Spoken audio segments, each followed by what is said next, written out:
Bonjour Dany Laferrière.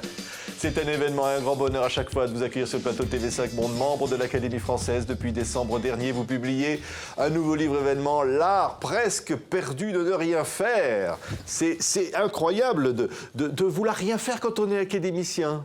Ah non, non, pas du tout. C'est bien avant. Et ce n'est pas par rapport à l'académie que je dis cela. C'est par rapport à notre époque, où l'on fait trop, où l'on s'épuise sans même le savoir. Et de plus en plus, je vois que même les gens qui nous dirigent, ils ont les yeux rougis par le manque de sommeil, par toutes sortes de choses. Et j'aimerais bien qu'ils soient plus frais et dispo. Oui, vous racontez des choses savoureuses dans ce livre.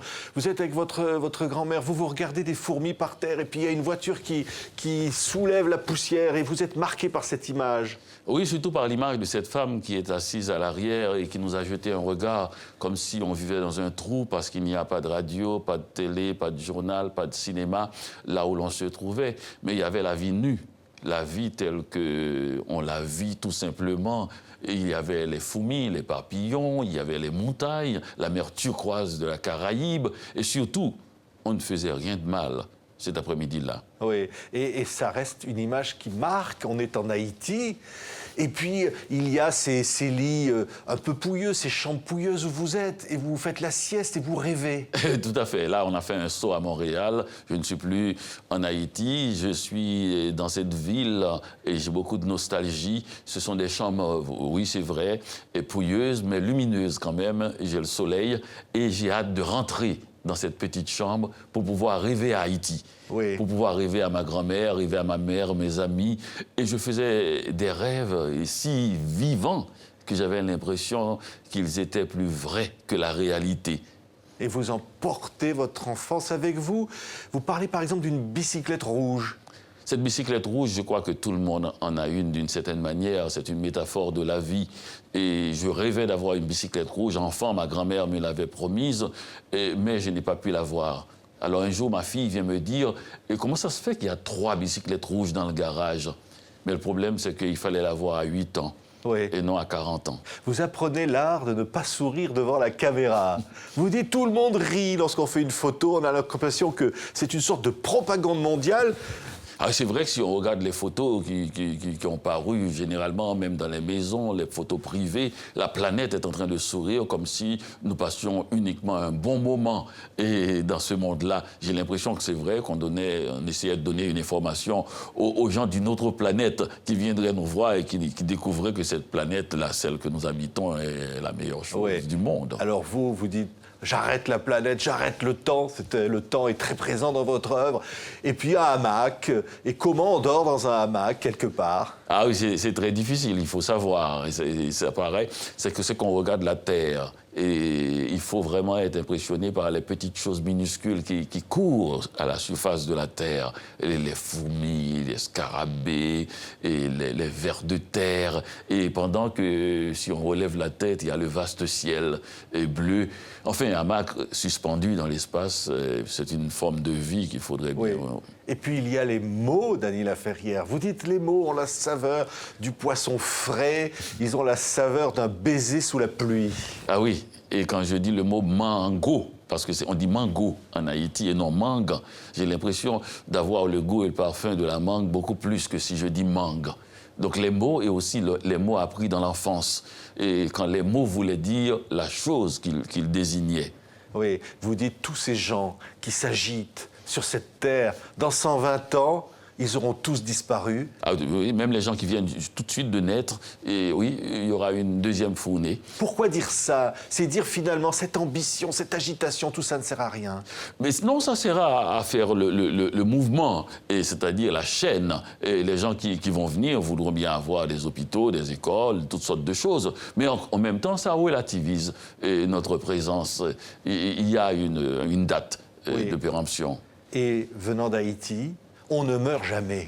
Haïti ne meurt jamais. Haïti ne meurt jamais, on ne meurt jamais. C'est une petite fille de France qui me l'a dit. Elle avait 9 ans. Et à la fin d'une conférence, elle a voulu poser une question et elle a dit « Monsieur, je voudrais aller en Haïti ». Je lui ai demandé pourquoi. Elle a dit « Parce qu'on ne meurt pas là-bas ». Oui. Ça m'est resté parce que j'étais venu précisément dire qu'on mourrait beaucoup à cause des tremblements de terre, des cyclones, des séismes, des épidémies, des coups d'État. Mais elle a vu autre chose. Elle a vu la résistance haïtienne spontanément. Elle a vu que les gens ne meurent pas tant qu'ils résistent, tant qu'ils peuvent avoir cette énergie de vivre qu'on nous envie tant dans le monde. Quand vous avez été menacé de mort par Duvalier, qu'il a fallu partir vers ailleurs, vous vous êtes dit quelque part, c'est ça, c'est la survie, la vie. C'est la survie, la vie, et je m'étais dit aussi, si Duvalier me fait partir comme ça, je rentrerai sûrement un jour par la fenêtre du roman. Un jour, un de mes livres arrivera en Haïti et saura dire aux gens que je suis toujours vivant. Maintenant, les livres rentrent et moi aussi. Oui, et les livres restent.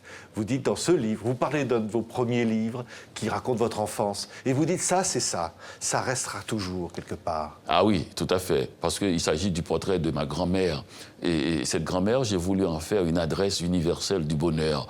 Que chaque personne qui lit à propos de ma grand-mère se sente concernée par cette protection qu'elle a érigée autour de moi pour faire de mon enfance un lieu de sécurité et de joie, alors qu'on était en pleine dictature, la plus terrible peut-être de la Caraïbe, celle de Papa-Doc Duvalier. Oui, la vie, c'est l'amour.